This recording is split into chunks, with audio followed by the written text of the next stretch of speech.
Roberto Castagneri, il piacere, la soddisfazione e l'onore di avere due nuovi fuoriclasse targati 2014, ce li presenta?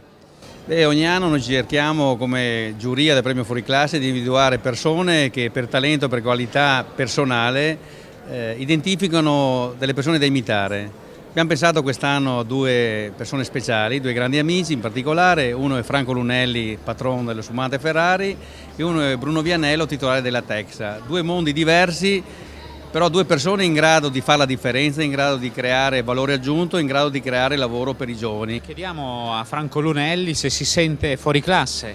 Ma io sono stato sorpreso perché dopo 60 anni che sono in azienda e in giro per il mondo a produrre, a fare qualcosa, ma proprio essere un fuoriclasse è stato una sorpresa lieta e un onore di essere di questo club.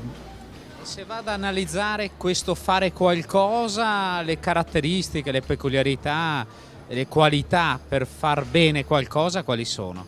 Ma il discorso è di avere amore per il proprio lavoro, portare avanti un'idea, avere la soddisfazione di avere un figlio e altri 3 nipoti che seguono la famiglia e così l'azienda è familiare, siamo solo in 7 Lunelli che conducono l'azienda e io, come ripeto, essendo il meno giovane, non si può dire il più vecchio, ma si vede, no?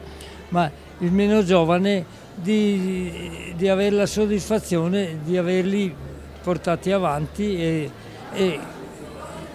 doppiamente di essere stato classificato un fuoriclasse, perché qualcosa, come rispetto, nella vita sia pubblica, privata che pubblica, penso di aver fatto qualcosa.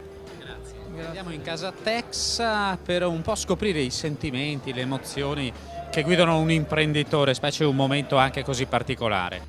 Allora volevo prima di tutto ringraziare Roberto Castagner, che oltre ad essere un grande amico mi ha dato questa possibilità di essere premiato come fuoriclasse. Per noi che costruiamo strumenti di diagnosi, fuoriclasse vuol dire anche fuori serie, automobili fuori serie. Le auto fuori serie sono le auto più belle che ci sono. Noi italiani rappresentiamo, penso, come fuori serie le più belle auto del mondo e quindi sono molto orgoglioso di associare questo nome fuoriclasse con fuori serie. E Roberto Castagneri è un vero fuoriclasse, no? Il fuoriclasse per eccellenza è sicuramente lui, che tra l'altro ha inventato questo bellissimo nome che mi piace tantissimo e gli faccio i complimenti anche per questo. Ecco, un premio così alla fine deve essere anche degustato, no? Se fosse una grappa. È la fuoriclasse 14 anni che abbiamo degustato stasera abbiamo avuto due novità, non solo questa fuoriclasse barricata per 14 anni, ma anche la novità vera che abbiamo presentato, la suite numero 5, che è una grappa moderna, una grappa per i giovani, con poco alto, molto profumo, un packaging molto attraente, prodotto non solo per l'Italia ma per il mondo. Ecco, io credo che il nostro obiettivo, se prima era il mercato locale, il mercato regionale, il mercato italiano, oggi è il mondo. Se pensiamo e sogniamo così, ci sarà futuro per i nostri giovani.